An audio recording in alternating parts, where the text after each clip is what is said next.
প্রিয় দর্শক, সবাইকে স্বাগত জানাচ্ছি সংলাপ প্রতিদিনের আজকের আয়োজনে। আমি মুকসিমুল হাসান। দর্শক, শুরুতেই আমরা শোক প্রকাশ করছি আজ দুপুরে যে ভয়াবহ একটি বিমান বিধ্বস্ত হয়েছে, যেটি বাংলাদেশ বিমান বাহিনীর প্রশিক্ষণ বিমান উত্তরা দিয়াবাড়িতে মাইলস্টোন স্কুল অ্যান্ড কলেজের একটি ভবনে এটি বিধ্বস্ত হয়ে পড়ে এবং সেখানে এখন পর্যন্ত আইএসপিআর এর তথ্য মতে 19 জন নিহত হয়েছে এবং 164 জন আহত হয়েছে। এই তথ্য আইএসপিআর জানিয়েছে এবং ফায়ার সার্ভিস এবং সিভিল ডিফেন্সের মহাপরিচালক ব্রিগেডিয়ার জেনারেল মোহাম্মদ জাহেদ কামাল তিনি জানিয়েছেন এখনও উদ্ধার কাজ চলছে এবং উদ্ধারের জন্য ফায়ার সার্ভিসের মোট 11টি ইউনিটের মতো কাজ করছে এবং বিভিন্ন হাসপাতালগুলোতে যারা হতাহত রয়েছে তাদেরকে নেওয়া হচ্ছে।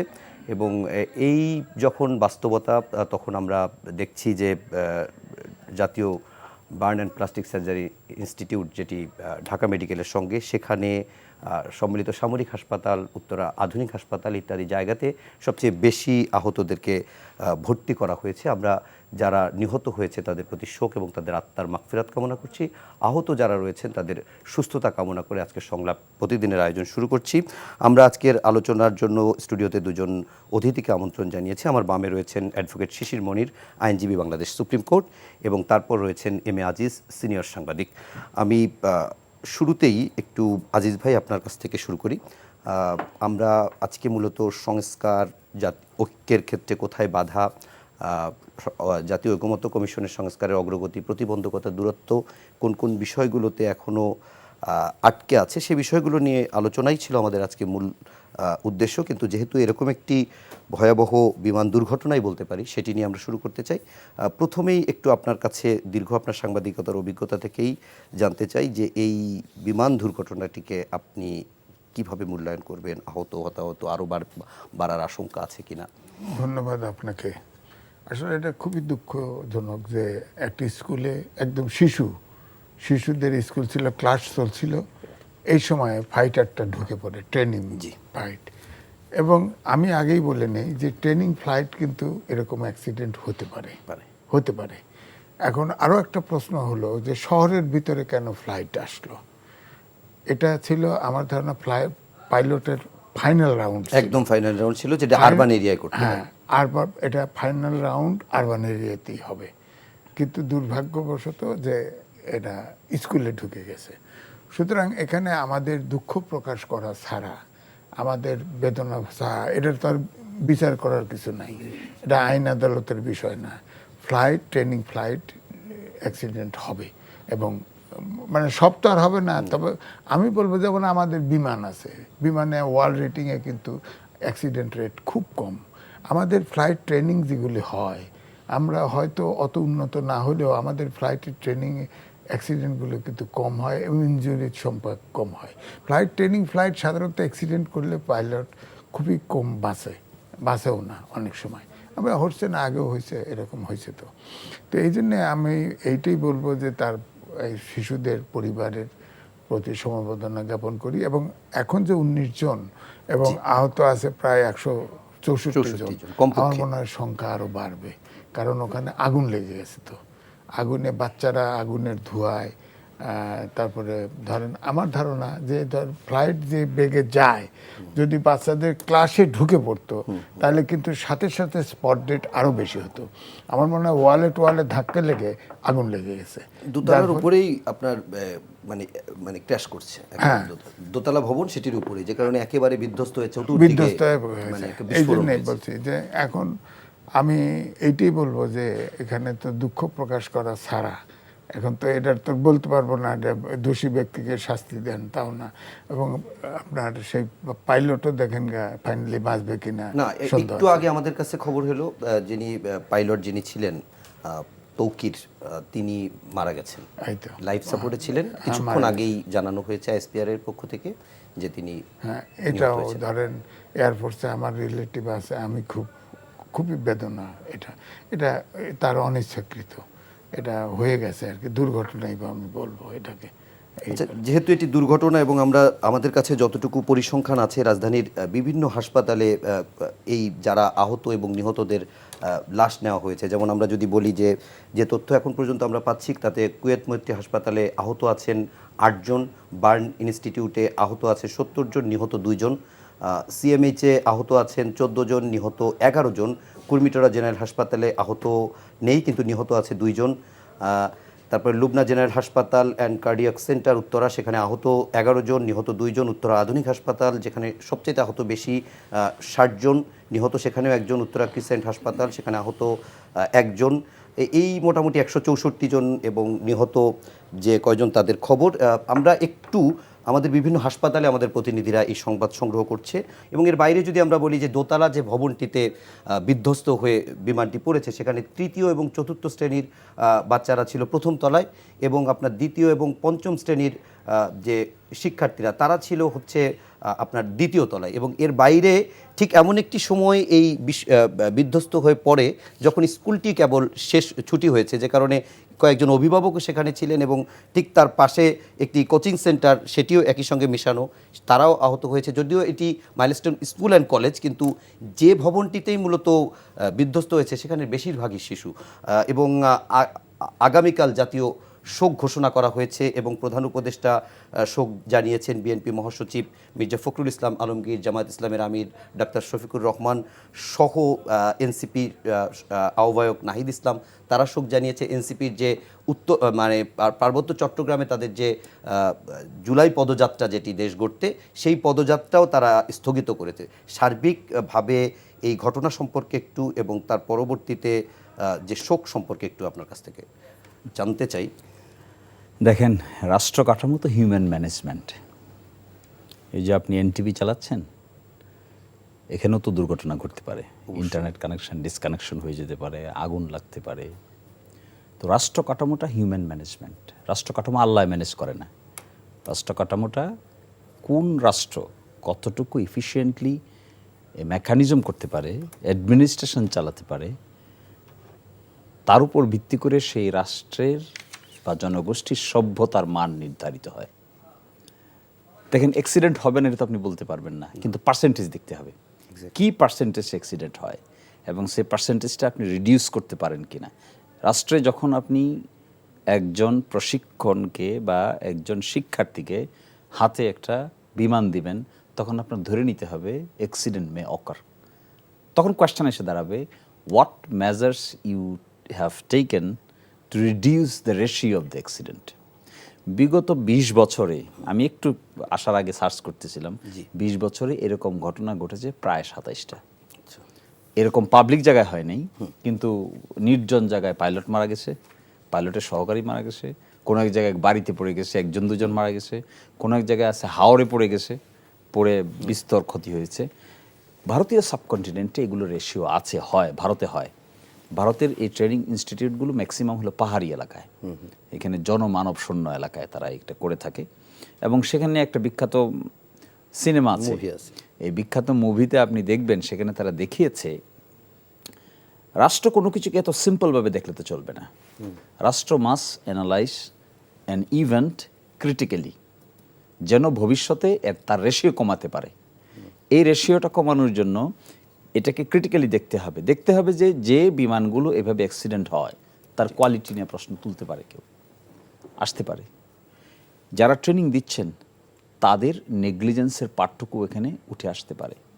আমি এই ক্রিটিক্যাল অ্যানালাইসিসের কথা এই জন্য বলছি, to manage the state mechanism in future more efficiently, effectively. আজকে এটা করে আগামীকালকে যে ঘটবে না তার কি নিশ্চয়তা আছে? তাহলে রাষ্ট্র কি করবে?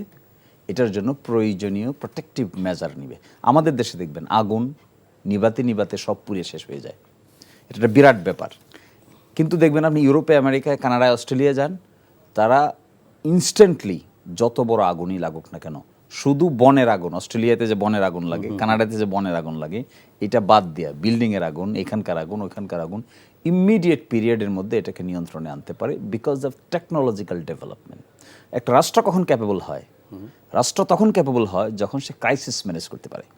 আমাদের দেশে দেখেন না, ইলেকশন নিয়ে ক্রাইসিস হয়ে যায়, আমরা ম্যানেজ করতে পারি না, তার মানে উই আর ইনক্যাপেবল। আমাদের দেশে পুরা মানুষ পুড়ে মরে যাচ্ছে, আমরা বিল্ডিংয়ের আগুন নিয়ন্ত্রণ করতে পারি না, মানে ইনক্যাপাসিটি। পৃথিবীতে তো এগুলো ডেভেলপ করেছে অনেক।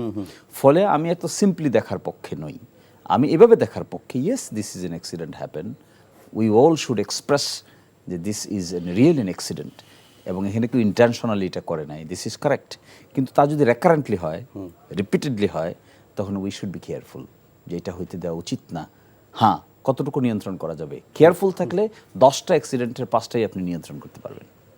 কেয়ারফুল, আমাদের দেশে যে রাস্তায় যে বাস অ্যাক্সিডেন্ট হয় ঈদের আগে পরে, আপনি দেখেন তো পৃথিবীর কোনো দেশে ঈদের আগে পরে এরকম অ্যাক্সিডেন্ট হয়ে 200-500 মানুষ মারা যায় নাকি?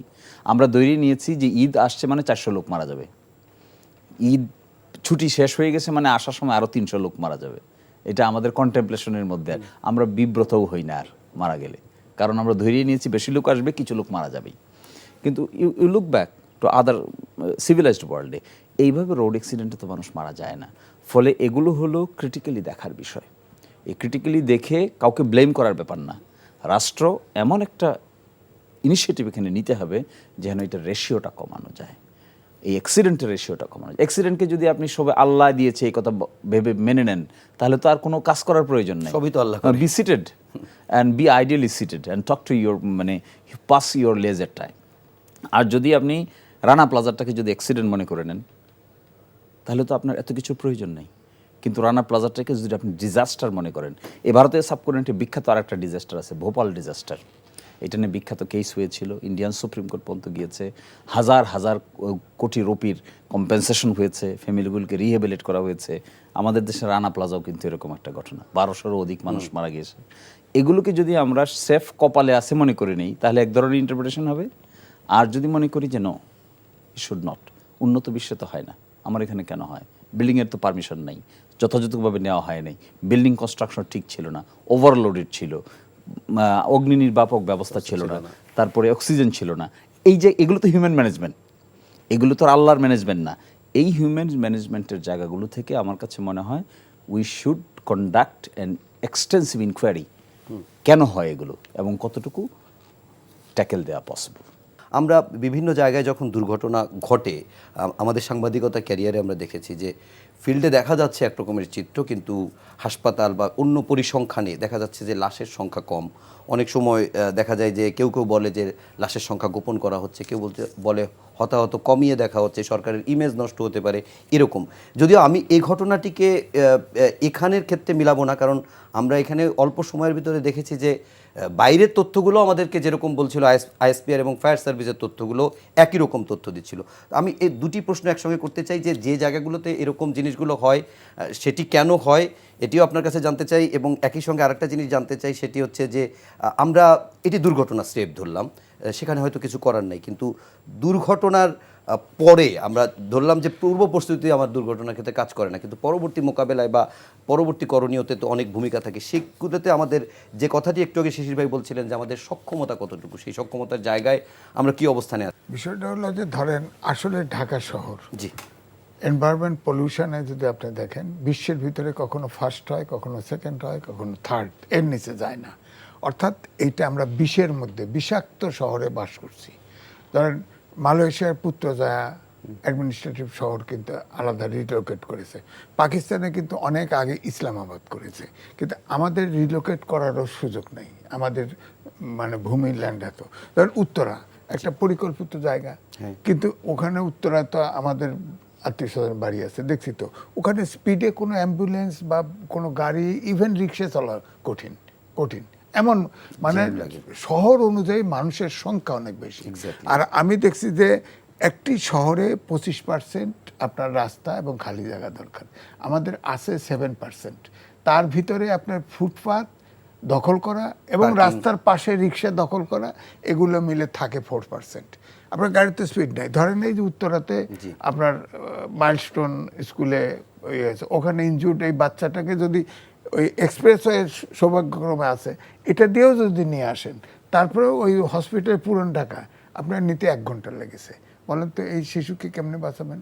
শিশুর তো খুলে শ্বাসনালী ভাবেন না, শিশুর তো প্রত্যেকটা অর্গান কিন্তু দুর্বল। আপনার শিশু, বড় মানুষের হয়তো শ্বাসনালী পুড়ে গেছে, তাকে রক্ষা করা মুশকিল, কিন্তু শিশুর তো যে কোনো অর্গান, মোটামুটি ভাইটাল অর্গান ড্যামেজ হলেই কিন্তু শিশু বাঁচানো কঠিন, এটা তো আরও বেশি রিস্কি। তো এই জন্য বলছি আমাদের সর্বাঙ্গে ঘাম মলম লাগাবেন কোথায়?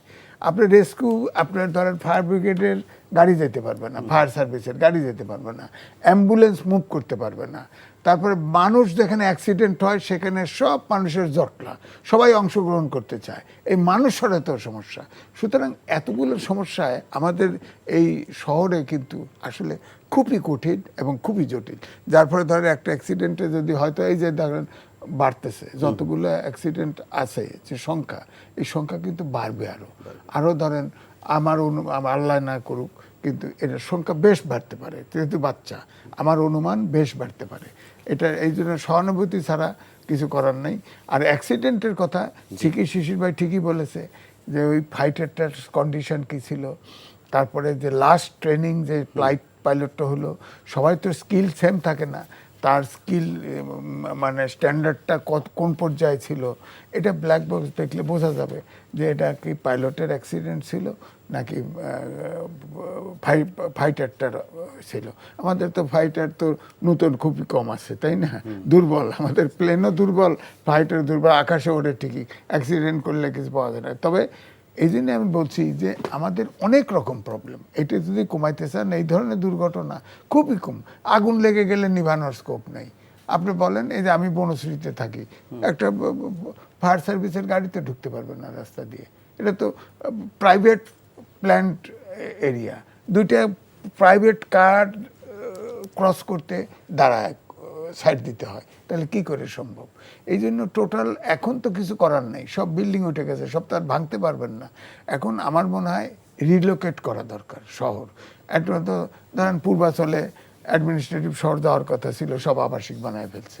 তা আমাদের তো সব কিছুই আপনি দেখেন, আগে ছিল রাজুকের যত জায়গা ছিল, আগে 4 তলার বেশি উঠাতে, দোতলা ছিল, 3 তলা হলো 4 তলা, এখন তো হাই রেজ উঠে সব বিল্ডিং, সব দেখেন ধানমন্ডিতে চলতে পারেন না, গুলশানে চলতে পারেন না, উত্তরায় চলতে পারেন না, এই অবস্থা নিয়ন্ত্রণহীন। সব জায়গায় আমরা বাণিজ্যিকভাবে সব জিনিসকে দেখি, আমরা পরিকল্পনা। আগে আমরা উত্তরা যাত্রাবাড়িতে আমার বোনের বাসা আছে, আগে তো ঢাকায় গুলিস্তান থেকে চলে যেতাম 1 ঘন্টায়, এখন তো 3 ঘন্টা না হলে আসা যায় না। তো আপনি বলেন যে যদি ফ্রিকোয়েন্সি বাসের গতি না বাড়াইতে পারেন, অর্থাৎ ধারণ ক্ষমতা অনুযায়ী যদি আপনার ট্রান্সপোর্ট না হয়, জ্যাম তো লাগবেই, স্লো তো হবেই, কিন্তু আমরা তো স্কোপ নেই আমাদের। এই জন্য মানুষের শহরে মানুষ আমাদের এই জন্য এটার সাথে রিলেটেড আসে ডিসেন্ট্রালাইজ হওয়া, মানুষজন সব ঢাকা শহরে ছুটে আসে। আপনি দেখেন আসে রিক্সা চালায়, ব্যাটারি চালিত রিক্সা, অনেক সমস্যা আছে। এই সমস্যা এক্সপার্টরাই পারে। এবং তবে আমাদের এই শহর কিন্তু বসবাসের অনুপযুক্ত, যে কোনো মুহূর্তে যে কোনো জায়গায় আমরা অ্যাক্সিডেন্টে পড়তে পারি। ওকে, শিশির ভাই আপনি কি এই বিষয়ের সঙ্গে আর যোগ করবেন? তাহলে সেটা শেষ করে আমরা একটু অন্য আলোচনায় যাব। একটা কথা যোগ করা যায়, দেখেন, একটা জাতির পলিটিক্যাল লিডারশিপ কয়জন, কিন্তু আমরা এই রাষ্ট্রটা পরিচালনা করার ক্ষেত্রে সব কিছুকে পলিটিক্স সেন্ট্রিক করেছি। তাহলে বুয়েটের প্রফেসরের কাজ কি? তাহলে এই মেরিন ইঞ্জিনিয়ারদের কাজ কি? লয়ারদের কাজ কি? জাজেসদের কাজ কি? এই যে ডিসেন্ট্রালাইজড লিডারশিপ, এই ডিসেন্ট্রালাইজড লিডারশিপ গ্রো করতে দেই না আমরা, তাদের এক্সপার্টিসকে আমরা এখানে ওয়ার্ক করতে দেই না। গতকালকে আমি ইঞ্জিনিয়ারদের মামলা করেছিলাম, ইঞ্জিনিয়ারদের সঙ্গে বসে দীর্ঘক্ষণ আলাপ করলাম। বাংলাদেশের রিনাউন ইঞ্জিনিয়ার কারা, যারা পলিটিক্যালি ডিভাইডেড না। এই পলিটিক্যালি ডিভাইডেড না এরকম রিনাউন ইঞ্জিনিয়ারদের কি রাষ্ট্র ডাকে? যে যখন ক্ষমতায় থাকে তার পন্থী মানুষকে খুঁজে, অথচ এক্সপার্টিজ অন্য জায়গায়। যিনি এক্সপার্ট লোক তিনি পলিটিক্যালি বিলিভ নাও থাকতে পারে, তার পলিটিক্যালি তার অ্যাফিলিয়েশন নাও থাকতে পারে, বা he is based totally on professionalism. তাকে যদি রেসপেক্ট না দেন তাহলে ইনোভেশন আসবে কোথা থেকে? এবং মানুষ তো আসলে আমরা সবাই বলছি না ঢাকা শহরে মানুষ হয়ে গেছে, আর পৃথিবীর বহু দেশ আছে যেখানে মানুষ খুঁজে পায় না, দে ওয়ান্ট পিপল, তাদের পিপল শর্ট হয়ে গেছে। তাহলে আমাদের দেশের এই মানুষটাকে চাইলে, এই মানুষটাকে পুঁজি করেই আমরা মিলিয়ন বিলিয়ন ডলার আয় করার বন্দোবস্ত করতে পারতাম। এই মানুষই হইতে পারতো সবচাইতে বেশি, এখন তো আছেই রেমিটেন্স, আরও অনেক বেশি আয় ইনকামের মেকানিজম। কিন্তু যেহেতু আমরা এটাকে নেগলেক্টিং ওয়েতে দেখি, এটা আমি কোনো ব্যক্তি বিশেষের ফেইলিওর কথা বলছি না, এটা কালেকটিভ ফেইলিওর। একজন জার্নালিস্ট সারা জীবন জার্নালিজম করে করে করে করে বোদ্ধা হয়েছেন, আমরা খুঁজি তার পলিটিক্যাল ব্যাকগ্রাউন্ড। এক্স্যাক্টলি। একজন আইনজীবী কষ্ট করে করে করে করে করে 50 বছরে আইনজীবী হয়েছেন, আগেই খুঁজি ও বিএনপি নাকি অমুক দল নাকি অমুক নাকি জামাত নাকি কি, এগুলো করে intellectual mind of a nation destroy হয়ে যায়, ইন্সপাইরেশন নষ্ট হয়ে যায়, মন থেকে কাজ করার, ক্রিয়েটিভ ওয়ার্ক বাস্তবায়ন করার ক্যাপাসিটি থাকে না, মনে জোর থাকে না, আন্ডারমাইন হয়। আর ইন্টেলেকচুয়াল মাইন্ড ওয়ান্স আন্ডারমাইন্ড, হি লুজেস হিজ ক্যাপাসিটি, তার মধ্যে ক্রিয়েটিভিটি, ইনোভেশন থাকে না। এইটা এই জাতির কাছে একটা বড় বাধা বলে আমার কাছে মনে হয়। আমাদের দেশের লোকেরা বিদেশে গিয়ে ভালো করছে না, ওয়ার্ল্ড ক্লাস প্রফেশনাল আছে। আমি অন্তত 50 জন লোকের নাম বলে দিতে পারবো যারা পৃথিবীর বিভিন্ন জায়গায় ওয়ার্ল্ড ক্লাস প্রফেশনালের দায়িত্ব পালন করছে। আমি এখানে নগর পরিকল্পনাবিদ, নগরবিদ দরকার। এই নগরবিদকে আমি রাজনৈতিকভাবে নিয়ন্ত্রণ করতে চাই, তাহলে নগর বিল্ড আপ হবে কী করে? How urban society can be developed? Urban society developed হইতে গেলে তো আরবান ওয়ার্ল্ড কাজ করেন যারা, তাদের দরকার, বিদেশে ট্রেনিংপ্রাপ্ত লোক দরকার, পৃথিবীর বিভিন্ন জায়গায় যারা ট্রেনিং নিয়েছে তাদের দরকার, তাদের মডেলকে এখানে ইনোভেট করা দরকার। আমি তো আরবানাইজেশনের কিছু জানি না, আমি কেন আরবানাইজেশনের প্রক্রিয়ার মধ্যে গিয়ে ঢুকে আরবানাইজেশন প্রক্রিয়াটা এমন করে মোল্ড করছি, যিনি আরবানাইজেশন প্রক্রিয়ার সঙ্গে যুক্ত, এক্সপিরিয়েন্স আছে, তিনি তো আন্ডারমাইন ফিল করেন। তিনি ফিল করেন আরে এটা কোন পাগলের দেশে বললাম, আমি জানি সব, আমি করি সব, ক্রেডিট নিচ্ছে দ্য ডিফারেন্ট টাইম। এবং এইটা এই দেশের সাইকিতে, এই সোসাইটির সাইকিতে যতদিন থাকবে ততদিন ইন্ডিপেন্ডেন্ট, ক্রিয়েটিভ, ইনোভেটিভ আইডিয়ার জায়গা বেশি থাকবে না। Time has come to evaluate and give importance to the independent people. Shishir ভাই, এরপরে আমরা আপনার কাছে একটা প্রশ্ন, আচ্ছা আমরা একদম বিরতি দেবো, 30 সেকেন্ডে শেষ করতে হবে। 30 সেকেন্ডে শেষ করছি। এখানে আর একটা কথা, ধরেন আবাসিক এরিয়াতে ধানমন্ডি, গুলশান, বনানী 2 তলার বেশি উঠান যাবে না। এটা যখন 4 তলা হলো, এটাতে তো বিনিময় হয়েছে, অর্থাৎ সততা, অনেস্টি আপনার এবং মমত্ববোধ, দেশের প্রতি মমত্ববোধ যদি হতো। ধরেন আপনি কল্পনা করেন তো, রাজুকের যে আবাসিক এরিয়াগুলো সবগুলো বিল্ডিং দোতলা। আমি এই পর্বে একটু শুরুটা শিশির ভাই আপনাকে দিয়ে করি। ছোট্ট করে একটা বিষয় একটু জানতে চাই, আপনি নিজে তত্ত্বাবধায়ক সরকার ব্যবস্থা যে বাতিল হয়ে গিয়েছিল সেটিকে ফিরে আনার যে আপনি হচ্ছে সেখানকার আইনজীবী ছিলেন, একটু জানতে চাই গত 2 দিন ধরে ঐকমত্য কমিশনে তত্ত্বাবধায়ক সরকার গঠন প্রক্রিয়া কী হবে, তত্ত্বাবধায়ক সরকারের প্রধান নিয়োগ কীভাবে হবে, অন্যান্য উপদেষ্টাদের কিসের ভিত্তিতে, সংসদের মাধ্যমে না কি প্রক্রিয়ার ভিতর দিয়ে হবে, এটি নিয়ে একটি বিতর্ক চলছে। এই জটিলতাটা আসলে কোথায় আটকে আছে? সমাধান হয়নি, আগামীকাল সমাধান হবে। জি জি, দেখুন সকলে একমত হয়েছে যে ন্যাশনাল ইলেকশনটা নন পার্টি কেয়ারটেকার গভর্নমেন্টের অধীনে হতে হবে, এটা মৌলিক সিদ্ধান্ত। আগে আগে এইটা যে অবস্থায় ছিল সেটা পলিটিক্যাল গভর্নমেন্টের অধীনে ন্যাশনাল ইলেকশন হবে, এখান থেকে সকলেই সরে এসেছে। এটা গুড সাইন যে everybody agreed on that point. Now the question is how to constitute the caretaker government. আগে যে ফরমেশনটা ছিল, এটা ছিল লাস্ট রিটায়ার্ড চিফ জাস্টিস, তিনি না হলে তার আগের জন, তিনি না হলে তার আগের জন, তিনি না হলে লাস্ট রিটায়ার্ড আপিল ডিভিশনের জজ, তিনি না হলে তার আগের জন, সব অপশন শেষ করে রাষ্ট্রপতি। কিন্তু এখন এসে বলা হচ্ছে, 13 অ্যামেন্ডমেন্টের রায়ে বলা হয়েছিল যে 2টো কাজ এখানে করা হয়েছে, এই জন্য 13 অ্যামেন্ডমেন্টকে বাদ দেওয়া হয়েছে। একটা হলো বিচারকদেরকে টেনে নিয়ে বিচারকদের সামনে কেউ কেউ বলছেন ক্যারট ঝুলিয়েছে, কেউ কেউ বলছেন মূলা ঝুলিয়েছে, যে কারণে যে পার্টি ক্ষমতায় থাকে আগে থেকে লাইন ধরায় কে লাস্ট রিটায়ার্ড চিফ জাস্টিস হবেন। এখন প্রস্তাব নিয়ে যেটা এসছেন সেটা বলছেন যে না, বিচারকদেরকে আমরা সরাসরি এখানে টানব না, এই সিদ্ধান্তটা নিবে হলো স্পিকার সভাপতিত্বে, the then prime minister, leader of the opposition, আরেকটা পার্টি যে second leader of the opposition থাকবে, নিম্ন কক্ষের স্পিকার, এবং সব মিলে 7 জনের বডি, আমার বাকি 2 জনের কথা মনে নাই, ডেপুটি স্পিকার যিনি বিরোধী দল থেকে আসবেন, ডেপুটি স্পিকার, তারা মিলে এই সিদ্ধান্তটা নেবেন কে হবেন। আরেকজন হচ্ছে রাষ্ট্রপতি, মানে বিএনপির যে প্রস্তাব, কিন্তু ভোট দিতে পারবে না, ভোট দিতে পারবেন না, এবং প্রধান বিচারপতি হতে থাকবেন না, কারণ অনেক ডিসপিউট অবশেষে আদালত পর্যন্ত গড়াতে পারে। এক্স্যাক্টলি। এখন এই প্রশ্নটাতে এই কথা আসছে যে তারা মিলে ঠিক করবেন একজন গ্রহণযোগ্য ব্যক্তি কে হবেন। কি করবেন? প্রত্যেকে প্রপোজাল দিবেন, প্রাইম মিনিস্টার প্রপোজাল দিবেন, house of the leader proposal দিবেন, তারা প্রপোজাল দিবেন। এই প্রপোজালগুলোর মধ্য থেকে একটা ক্রাইটেরিয়া ঠিক করছেন যে এই ক্রাইটেরিয়ার ভিত্তিতে কে আগে থাকবে কে পরে থাকবে, এটা আসবে। জামাত ইসলামী সেখানে বলেছিল যে এই প্রপোজালটার একটা ক্যাটাগরি থাকা উচিত লাস্ট রিটায়ার্ড চিফ জাস্টিস, কিন্তু সেই জায়গাতেও অনেক পক্ষে বিপক্ষে আর্গুমেন্ট হচ্ছে। আগামীকালকে হয়তো এটা এগ্রিমেন্ট হয়ে যাবে। অনেকেই যতটুকু জানি যে অনেকেই একদম মানে বিএনপি যেমন বলেছে যে সাংবিধানিক পদগুলোর বাইরে যাবে না, আপনি যেটি বলছিলেন যে স্পিকার, ডেপুটি স্পিকার, বিরোধী দলীয় নেতা, এই যারা আছে তারা আপার হাউস লোয়ার হাউসের ক্ষেত্রেও, কিন্তু এর বাইরে একেবারে শেষ অপশন হিসেবে বিএনপিও বলেছে যদি কোনো অপশন না থাকে তখন সর্বশেষ মানে রিটায়ার্ড যিনি প্রধান বিচারপতি তাকে করা যেতে পারে, কিন্তু সেখানে যেতে চায় না। এনসিপি বলছে তারা একেবারেই চায় না, যেটি আপনি বলছিলেন যে আইনের ভেতরে এখানে করা। কিন্তু আমি একটা জিনিস জানতে চাই যে এই গঠন প্রক্রিয়ার ভিতরে ধরেন 5-7 জন এই প্যানেলটি, যাচাই কমিটি যাদেরকে বলছি, তারা এরকম র্যাঙ্কিং করে বা যে কোনোভাবে নাম্বারিং করে তারপরে তাদেরকে নিয়ে আলোচনাও প্রস্তাবও আসছে। এখন যদি সমাজের গ্রহণযোগ্য ব্যক্তি বা স্বনামধন্য ব্যক্তি যাদেরকে আমরা ভাবছি তত্ত্বাবধায়ক সরকারের প্রধান করব, তাদেরকে নিয়ে যদি সংসদে এরকম আলোচনা ভোটাভুটি হয়, তখন তারা এখান থেকে উৎসাহ হারাবে কিনা? এই জায়গাটাতে জামাত ইসলামের পক্ষ থেকে আমরা বলেছিলাম যে ভোটাভুটির অপশনে যদি আমরা যাই তাহলে তত্ত্বাবধায়ক সরকারের ফরমেশনটা কনসেনসাসের ভিত্তিতে হবে না, ঐকমত্যের ভিত্তিতে হবে না। তত্ত্বাবধায়ক সরকার সিস্টেমটা এমন একটা সিস্টেম থাকতে হবে যেটা প্রতি 5 বছর পর পরে নতুন বিতর্কের জন্ম না নেয়, ইট উইল বি ফিক্সড।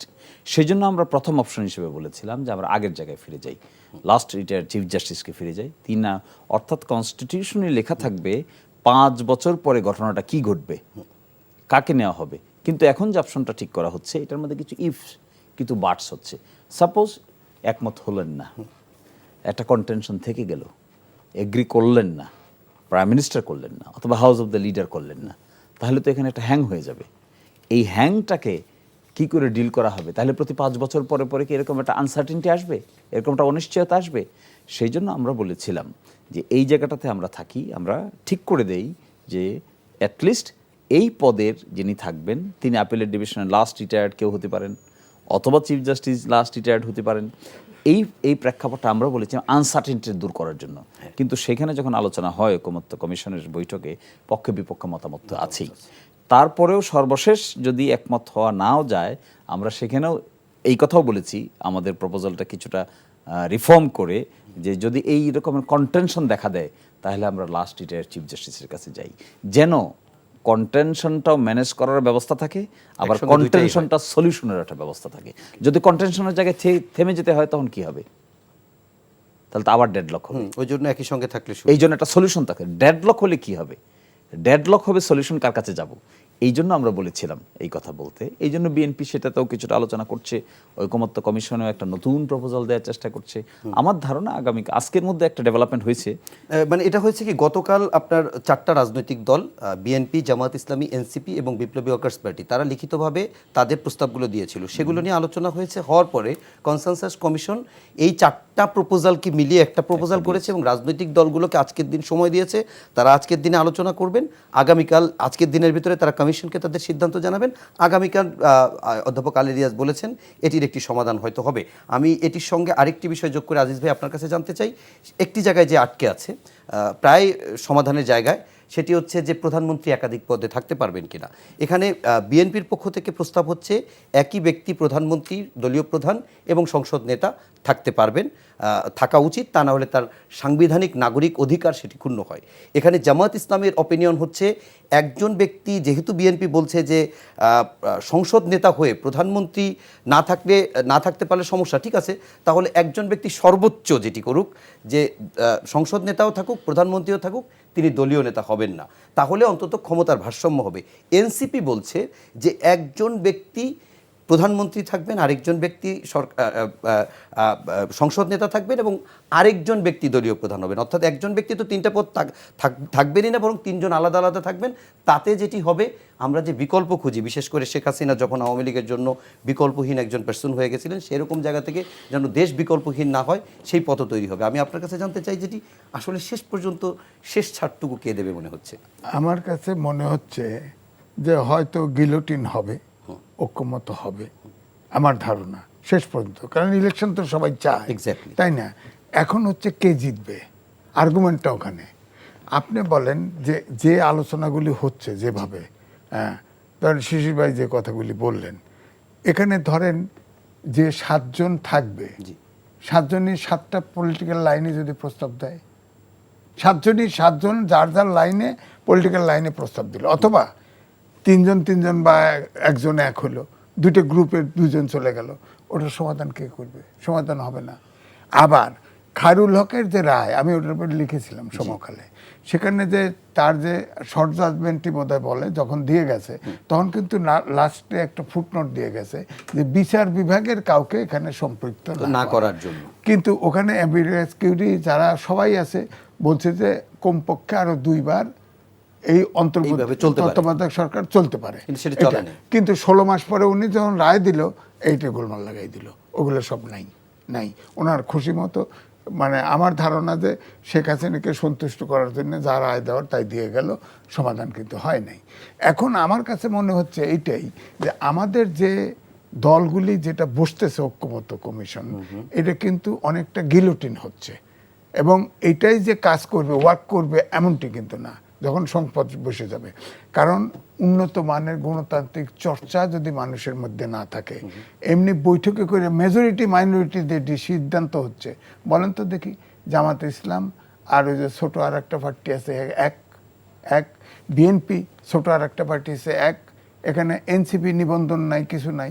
হ্যাঁ, আমার কিন্তু একটা জিনিস মনে পড়ছে, 69 আন্দোলনের আগে আপনার এই যে ডক্টর কামাল হোসেনের যে পার্টি ভেঙে যে পার্টি করলো, গণফোরাম করলো, এই যে মারা গেছেন কিছুদিন আগে, 3 জন ব্যক্তি মিলে এনএসএফ এর উৎপাতে এই দেশে কিচ্ছু করা যাইতো না।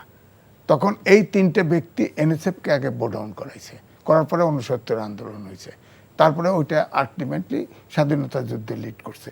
এখন কিন্তু এই যে এনসিপি প্রত্যেকটা জায়গায় বাগড়া দিচ্ছে, এবং এটাকে আবার সমান ভোটার হিসেবে, তার তো নিবন্ধন পার্টি বানাইছে, কিন্তু পার্টি। আজিজ ভাই, আমি একটু এই জায়গাটাকে একটু বোঝার জন্য সেটি হচ্ছে যে ধরেন আমি ধরলাম যে বিএনপি ক্ষমতায় আগামীতে নির্বাচিত হয়ে যাওয়ার দৌড়ে মানুষের হিসাব মতে বা যতটুকু শোনা যায় বিএনপি যাওয়ার সম্ভাবনা বেশি। এখন বিএনপি যেহেতু ধরেই নিচ্ছে সে প্রধানমন্ত্রী সংসদ নেতা হচ্ছে, সেই ক্ষেত্রে তার জন্য এই ছাড় দেওয়াটা কঠিন, যেটা যে ধরেই নিচ্ছে হবে না সে, তার জন্য এই ছাড় দেওয়াটা সহজ, এই কারণেই কি আটকে আছে? না, যদি এটা অনুমান করা যেতে পারে, তবে আমি বলবো যে দেখেন, বিএনপি একমাত্র আগের থেকে আপনার সংস্কার রিপোর্ট করছে, তারা সংস্কার করতে চাইছে। জাতীয় সরকার করলে 31 দফাটা কিন্তু বিএনপির একার না, তাদের সাথে সব দলের মতামতের ভিত্তিতে। তো সেখানে তো একটা বাইন্ডিংস আছে, তারা তো এটা ব্রেন স্টর্মিং করে ওয়ার্কআউট করে একটা সংস্কার করেছে। এখানে এসে ভোটিংয়ে হচ্ছে, আমার জায়গাটা আপত্তি এই জায়গা, যেটা জাতির জন্য প্রয়োজন, যেটা জাতির জন্য বিশুদ্ধ, যেটা জাতির জন্য কল্যাণকর, সেখানে আমি ভেটো দেবো কেন? আমার প্রশ্ন হলো, আমরা যেহেতু এই বিবেচনায় একমত হতে পারছি না, সংখ্যাগরিষ্ঠের ভিতরে সিদ্ধান্ত হচ্ছে, এটা লাস্টিং করা কঠিন। 3 জোটের রূপরেখা হয়েছে না এরশাদের সময়, ওটা তো আমি লিখছি, সব রেকর্ড আছে আমার কাছে, দেখেন। পরে ও কয় আগে মানে নাই, আমি মানব না। ওটা তো এগ্রিমেন্ট ছিল, পাবলিক এগ্রিমেন্ট ছিল। তো একটা রাজনৈতিক দল যদি পাবলিকের কাছে কোনো ঐক্য ঘোষণা করে, সেটা একটা বাইন্ডিংস না, নৈতিকভাবে বাইন্ডিংস না। এখন আইন করে নাই, তার জন্য মানলো না। এখন ধরেন এইটা করলেন, অনেক জিনিসের তো সংস্কার সংসদে পাশ করতে হবে, ম্যাক্সিমাম, মানলো না। আপনি যদি গিলোটিন করেন, মানলো না, তখন কি করবেন? হয়তো বলতেছে যে না মানলে এই ভিডিও, না মানলে এখন যে এই যে লাইভ করছে এই ভিডিও, এই রেকর্ড, এই সাইন করা, এগুলো নিয়ে আগামী দিনে মানে আপনারা এখন থেকে 20 বছরের আগের বাংলাদেশ আপনি যদি এখনো কল্পনা করেন, ভুলও তো হতে পারে, প্রোটেক্ট তো করতে পারে মানুষ, হতে পারে। আবার 3 জোটের রূপরেখা এটা কিন্তু ওপেন ছিল, এই যে এখনো কথা বলছেন 3 জোটের রূপরেখা, এটাই তো ওটা সার্থকতা না, এটা সার্থকতা কিন্তু ওয়ার্ক করে নাই। মূল কথা হচ্ছে জাতির জন্য ওটা উপকারে আসে নাই। আর ওইটা যদি ওই 3 জোটের রূপরেখা যদি বাস্তবায়ন হতো, ওখানে কিন্তু সব বলা ছিল। তো সুতরাং এটা তো বাস্তবায়ন হয় নাই, আমরা সমাধান হই নাই। এবারে বসে সব দল বসে দেখা যাচ্ছে অনেক জায়গায় অনেক বার্গেনিং করে একটা জায়গায় গিলোটিন হয়ে সারটার দিয়ে ইলেকশনে চলে গেল। তাহলে এটাও তো 3 জোটের রূপরেখার মতো হইল। আমার বক্তব্য এইখানে, রাজনীতিবিদ দেশ চালাবে, তারা দেশের স্বার্থে, জনগণের স্বার্থে যেটা বেটার, সেখানে ঐক্যমত্যটা হয় না কেন? 1, 2 হচ্ছে ধরেন ঐক্যমত্য কমিশনের প্রস্তাবে তো আপনার ধরেন ছিল না, আপনার পিআর নির্বাচন ছিল না। কয়েকটা দল ঐক্যমত্য কমিশনের বৈঠকের বাইরে গিয়ে আপনার ঐক্যমত কমিশন না হলে নির্বাচনে যাব না, এই না সেই না করে দিল। এই যে আজকেও দেখেন জাপানের সরকার কিন্তু প্রধানমন্ত্রী আউট হয়ে গেছে। আপনার নেপালে পিআর সিস্টেম আছে, আপনার ইসরায়েলে পিআর সিস্টেম আপনার আছে, তো ওয়ার্ক করতেছে না। তো নেপাল এখন রাজতন্ত্রে ফিরে যেতে চায়, আর নেপাল পিআর সিস্টেম নেতানিয়াহুকে কসাই বানাইছে, যে মুসলমান। আজিজ ভাই আজকে দুইটা বিষয় নিয়ে শুধু আলোচনা করবো, একটা তত্ত্বাবধায়ক সরকার আর একটা প্রধানমন্ত্রী রাষ্ট্রপতি। আমি আবার এটা নিয়ে প্রধানমন্ত্রী এবং একই পদে তিন পদে থাকতে পারবে কিনা আমি একটু শিশির ভাইয়ের কাছ থেকে নিয়ে আবার আপনার কাছে আসছি। শিশির ভাই, আপনার কাছে একটু জানতে চাই একসঙ্গে দুইটা প্রশ্ন। সেটা হচ্ছে যে এই যে তিন পদে এক ব্যক্তি থাকা কিংবা তিন পদে সেপারেট ব্যক্তি থাকা, এইটা আসলে অন্য অন্য দেশগুলোর প্র্যাকটিসটা কেমন গণতান্ত্রিক রাষ্ট্রগুলোর সাপেক্ষে? এটা একটা বিষয় একটু আপনি প্রথমে একটু এটা বলেন, তারপরে প্রশ্নটা করছি। এখানে এই গণ অভ্যুত্থান কি সুযোগ করে দিয়েছে? এই গণ অভ্যুত্থান সুযোগ করে দিয়েছে সংবেদনশীল ব্যাপার আলাপ করার। এগুলো এদেশে শাট আপ কোয়েশ্চেন ছিল, এগুলোকে আলোচনা করতে শুনেছেন আগে কখনো? কেউ আলোচনা করলে পার্টি থেকে বহিষ্কার করে দিত, কেউ আলোচনা করলে বলতো যে জেলে যাও। এখন এই যে একটা প্যান্ডোরার বক্স ওপেন হয়েছে, এটাই গণ অভ্যুত্থানের কন্ট্রিবিউশন। এই গণ অভ্যুত্থান কী করেছে? মানুষের ইন্টেলেক্টকে ওপেন করেছে। হ্যাঁ, একটা দেশ 40, 50, 60 বছর থেকে একটা সিস্টেমে চলছে, এখন এসে রিঅর্গানাইজ করার পরিকল্পনা হচ্ছে। কেন আপনার এনটিপি পরিচালনা করতে গিয়ে রিঅর্গানাইজেশন হয় না? অবশ্যই। রিস্ট্রাকচার হয় না? বড় বড় কোম্পানিগুলো রিস্ট্রাকচার হয় না? পৃথিবীর বিভিন্ন দেশের সিস্টেম চেঞ্জ করে নতুন সিস্টেম এস্টাবলিশ করা হচ্ছে না? এটা কেন হচ্ছে? যখন আপনি দেখবেন যে একটা সিস্টেম কার্যকরভাবে প্রচলন করতে পারছে না, তখন আউটপুট দিচ্ছে পারছে না, তখন কি হয়? তখন মানে অর্গানাইজ রিঅর্গানাইজ করে, ইফিসিয়েন্সি বাড়ানোর জন্য করে, ইফেক্টিভনেস বাড়ানোর জন্য করে। আমাদের দেশে এখন কি হচ্ছে? আমাদের দেশে হচ্ছে একটা ডিক্টেটোরিয়াল এক্সপেরিয়েন্সের মধ্য দিয়ে যাওয়ার পরে আমরা now we are considering how to make a balanceful administrative mechanism. এখানে লজ্জা শরমের কিছু নাই, এখানে বড় দল ছোট দলের কিছু নাই, বরংস আমি মনে করি বড় দলগুলোর দায়িত্ব হবে এই ব্যালেন্সফুল অ্যাডমিনিস্ট্রেটিভ মেকানিজম তৈরি করার ক্ষেত্রে কী পরিমাণ ক্রিয়েটিভ অ্যাটিটিউড দেখাইতে পারে। দ্যাট উড বি দ্যাট বড় দলস সাকসেস অর ফেইলার। এটা কিন্তু ইন্টেলেকচুয়াল আলোচনা বড় দল ছোট দল দেখায় না। ইন্টেলেকচুয়াল আলোচনা হয় হলো those who R capable to understand the situation, how to find a solution. অনেক সময় একটা ছোট দলও ব্যাটার সিস্টেম বাইর করে দিতে পারে, অনেক সময় একটা বড় দলও ব্যাটার সিস্টেম ফেল করতে পারে। এই জায়গায় এসে আমি মনে করি এই যে তিনটা পদ, প্রাইম মিনিস্টার হবে, দলীয় প্রধান হবে, হাউস অফ দ্য লিডার হবে। আমার বিবেচনায় প্রাইম মিনিস্টারিয়াল সিস্টেমে হাউস অফ দ্য লিডার হয়, কিন্তু দলীয় তিনি হবেন, দলীয় পদ থেকেই তো তিনি ইলেকশন করবেন। ইলেকশন করার পরে দলীয় পদে আরেকজনকে দায়িত্ব দিয়ে দিলে হিউম্যানলি ইম্পসিবল একটা ব্যক্তির পক্ষে। তিনি প্রাইম মিনিস্টারও হবেন, হাউস অফ দ্য লিডারও হবেন, আবার দলও চালাবেন। গণভবনেই তো মিটিং করতে হবে, কোথায় কি করবেন? মানুষ তো একটা, একজনের অ্যাটেনশনকে আপনি কয় ভাগে ডিভাইড করবেন? এরকম সুপারম্যান আমাদের দেশে জন্ম নিয়েছে যে একই সাথে 10টা প্রতিষ্ঠান চালাইতে পারে। প্রাইম মিনিস্টার যদি কেউ ইনসাফ করে প্রাইম মিনিস্টারের দায়িত্ব পালন করতে চায়, 24 ঘন্টা কাজ করলেও তার কাজে শেষ হওয়ার কথা নয়। আবার হাউস অফ দ্য লিডার মানে কি? আইন ফর্মুলেট করার ক্ষেত্রে কি পরিমাণ ইফিসিয়েন্ট কাজ তাকে করতে হবে। আর থার্ড, আবার পার্টির হেডও বানাই দিলাম। এবার পার্টির হেড বানিয়ে দিলে যখন প্রাইম মিনিস্টার কী করেন, একটু পরে পার্টির মিটিং ডাকেন। সকল থিঙ্কিং থাকে তার পার্টির লাইনের থিঙ্কিং। সকল থিঙ্কিংয়ের মধ্যে তার কাছে যে বরাদ্দ আসে, এই বরাদ্দটাও পার্টির লাইনে ভেন্টিলেট করে সবার আগে, বিকজ পার্টির প্রেশার থাকে। এই জায়গায় আমার মনে হয় ওই ব্যক্তিটাকে সঠিকভাবে কাজ করার জন্যই তাকে জায়গাটা লিমিট করে দেওয়া উচিত। Prime minister is the prime minister. তিনি এমন ওয়ার্ক করবেন যেন দলের কাছে তাকে দায়। তিনি তো বাংলাদেশের প্রাইম মিনিস্টার, কিন্তু কোনো দলের প্রাইম মিনিস্টার না। তো অন্য দেশের উদাহরণ কোন দিকে বেশি আমি একটু জানতে চাচ্ছিলাম। আপনার এরকম আছে, পদত্যাগ করেন, এরকম আছে। আবার সবচেয়ে বেশি ইম্পর্টেন্ট, ভারতেই তো দেখেন না, দলীয় প্রধানের বাইরে মনমোহন সিং প্রাইম মিনিস্টার ছিলেন না? ছিলেন। তো কি দলের প্রধান ছিলেন? দলের প্রধান থেকে আরেকজনকে এনে প্রাইম মিনিস্টার বানাই নে, এনে বানান নাই। মোদি কি দলের প্রধান? তাকে প্রাইম মিনিস্টার দায়িত্ব পালন করছে না, তাহলে দলের প্রধানকে আন্ডারমাইন হচ্ছে।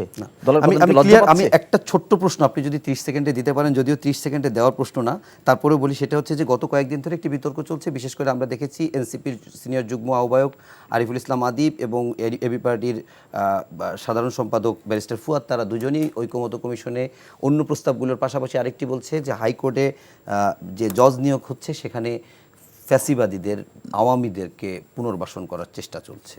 এটি আপনি যেহেতু আইনাঙ্গনের, এটা নিয়ে আসলে এই অভিযোগটা কতটুকু সত্য মনে হয়? দুটো টার্ম আগে শুনতাম, সবসময় বলতো কে মুক্তিযুদ্ধের পক্ষে আর কে মুক্তিযুদ্ধের বিপক্ষে। বিপক্ষে। এখন হচ্ছে এখন শুনি ফ্যাসিবাদের প্রায় দোসর। বলে যাকে যার পছন্দ হয় না বলে ফ্যাসিবাদীদের দোষর, বলে তুই দোষর না হলে কি হবে, তোর ভাই দোষর।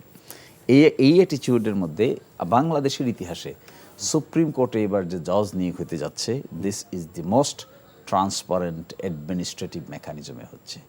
এই প্রথম 53-4 ইয়ার্স অফ বাংলাদেশের ইতিহাসে যেখানে বিচারক কারা নিয়োগ হচ্ছে তাদের ভাইবা হচ্ছে, তাদের সিবি টেস্ট করা হচ্ছে, এবং সেটা একজন ব্যক্তি করছেন না, সেটা 7 জন ব্যক্তি মিলে তাদের ভাইবা নিচ্ছেন, কাটছাট হচ্ছে। এখন আমার পছন্দের প্রার্থী তো সেখানে নাও থাকতে পারে। এবং আমি অবাক হয়েছি বেশ কিছু পলিটিক্যাল পার্টি যারা বিভিন্ন সময় আগের অভ্যাস মেনটেন করার চেষ্টা করেছেন, তাদের অনেকের কথাই কেউ শোনেন না এখানে, এই জন্য অনেকে রাগান্বিত হইতে পারেন। ইভেন আমি এটাও দেখেছি স্বয়ং প্রধান বিচারপতি যাদের নাম প্রস্তাব করেছেন তাদেরকেও কমিশন বাদ দিয়ে দিয়েছে। ওকে, আমরা সুতরাং এই কথা বলা সঠিক হবে না, ফ্ল্যাটলি বলা সঠিক হবে না। 1-2 জন ব্যক্তির ক্ষেত্রে যদি প্রযোজ্য হয়ে থাকে, that can be looked into, but not flatly. আমি স্পষ্ট, আমি একদম শেষ করব আজিজ ভাই, আপনার জন্য 2 মিনিট সময়। 2 মিনিটের ভিতরে আপনি শেষে যে দুইটা প্রশ্ন তুলেছিলেন, পিয়ারে গেছিলেন, সেকেন্ড প্রশ্ন আমরা ওটা যাব না। ফার্স্ট যে প্রশ্নটি তুলেছেন, এই যে কেন ঐক্য হচ্ছে না রাজনৈতিক দলগুলোর ভেতরে, এইটা টেনেই আপনি একটু শেষ করবেন। যে বিষয়টা হলো যে আমার কাছে যেটা মনে হয়েছে, এটা শিশিরবার মতো ওকালতির লাইনে আমি দেখব না। আমি সরল মনে দেশের নাগরিক হিসাবে দেখি যে সামনে একটা নির্বাচন হতে পারে, সেখানে কে কতটুকু মাইলেজ পাবে, এইটা আমার কাছে মনে হয়েছে আলোচনার ভিতরে একটা অংশ জায়গা জুড়ে আছে। আমার বক্তব্য হচ্ছে আলোচনাটা দেশ এবং জাতির স্বার্থে হওয়া উচিত, এবং সব জায়গায় মন থেকে জাতীয় ইস্যুতে। সবচেয়ে ইন্টারেস্টিং দেখেন, বাংলাদেশে দেশ স্বাধীন হলো, এই দেশে আপনার কোনো জাতীয় ইস্যুতে একমত হতে পারি না। এটার সূত্র কিন্তু অনেক জায়গায় আছে। আপনি দেখেন 10 থেকে 12 প্রকার শিক্ষা ব্যবস্থা আছে এবং সবাইকে মাস্টার ডিগ্রি সার্টিফিকেট দেয়। এই যে মনোজগতের যে 12 প্রকার জাতি তৈরি করে, এটারে এক করবেন কি করে বলেন? এই জন্য যদি বলেন এখন শিশুর ভাই কীভাবে নেবেন, আমি কিন্তু বেসিক এডুকেশন একটা একমুখী এডুকেশন চাই, একমুখী। আর এখন বিজ্ঞানের যুগে আপনার সব এডুকেশন কিন্তু বিজ্ঞানের যুগে, যেখানে মানুষকে রিপ্লেস করে ফেলতেছে প্রযুক্তি। আমাদের এতগুলো সংস্কার কমিশন করলো, একটা শিক্ষা কমিশন হলো না কিন্তু। এবং আগামী 10 বছর পরে আপনি দেখবেন আপনার কতগুলি সমস্যা দাঁড়ায়। ধরেন জামাত ইসলাম 7টা দাবি দিছে জনসভার থেকে, সেখানে বলা হয়েছে রাষ্ট্রের সব পর্যায়ে সংস্কার করতে হবে। এটা কেমনে সম্ভব? এখন তাহলে কি জামাত একভাবে সংস্কার বোঝে? কারণ তারা ইসলামিক শাসন চাইবে, কোরআনিক শাসন চাইবে, বিএনপি অন্য শাসন চাইবে। এটা কি করে সম্ভব? ঐক্যমত্য হবে না। 2 হচ্ছে আমার ডিসপিউট আছে, প্রবাসীদেরকে ভোটার করতে হবে। কেন করতে হবে? প্রবাসী যদি ওখানে সিটিজেনশিপ পেয়ে থাকে, আপনি ওখানেও সিটিজেনশিপ, আপনি এখানেও সিটিজেনশিপ, কেন এটাকে ওয়েলকাম করবেন? আপনি তো সিটিজেনশিপ বাতিল করেন নাই। বাতিল করি নাই, আমি তো জানি না। এই যে সরকারের ভিতরে বিদেশি নাগরিক আছে না, আচ্ছা ডেকে এনে উপদেষ্টা বানায়। কে বিদেশি নাগরিক আছে? তারা প্রত্যেকে বলেছে যে আমরা বিদেশি নাগরিক না।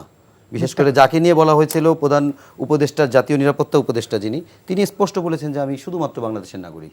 তাহলে এটা যে গুজব না, এটা আমরা কিভাবে বুঝবো? আচ্ছা শোনেন, এই আর্গুমেন্টে যাওয়া মুশকিল, এইজন্য তবে আমার কাছে তথ্য আছে। আচ্ছা, এই জন্য ক্লিয়ার করবেন। উনি একটাই ছবি ব্যবহার করছে। আচ্ছা, উনি 3টা পাসপোর্ট করছে, একটা ছবি ব্যবহার করছে। প্রত্যেকবার কিন্তু আপনি যখন পাসপোর্ট নেন তখন ফেসটা কিন্তু ক্যামেরায় ধরতে হয়, আপনার চোখের পর্যন্ত নেয়। উনি দেশে এসে কোনো পাসপোর্ট নেন না। আচ্ছা, আমরা শেষ করব এটা। ওই এই প্রসঙ্গটা জন্য আমি বলছি যে আমি বলছি আছে, বাস আছে, আমার কাছে ডকুমেন্ট আছে। সুতরাং আমার বক্তব্য হচ্ছে যে বিদেশে যিনি গেছেন, প্রবাসীদের অবশ্যই সম্মান করি, কিন্তু আপনি দেখেন তো দেখি খুব কম প্রবাসী দেশে রিমিটেন্স পাঠাবে এই উদ্দেশ্যে গেছে। অবশ্য এই দেশটা তার উপযুক্ত মনে করে না, হয় পড়াশোনার মধ্যে মনে করে নাই, অথবা আয়ের উৎস হিসেবে মনে করে নাই। ভূমধ্য সাগরে যা ডুবে মরে তারপরও যায়। সুতরাং আমার কথা হচ্ছে দেশে যখন আসবে তিনি ভোটার হবেন।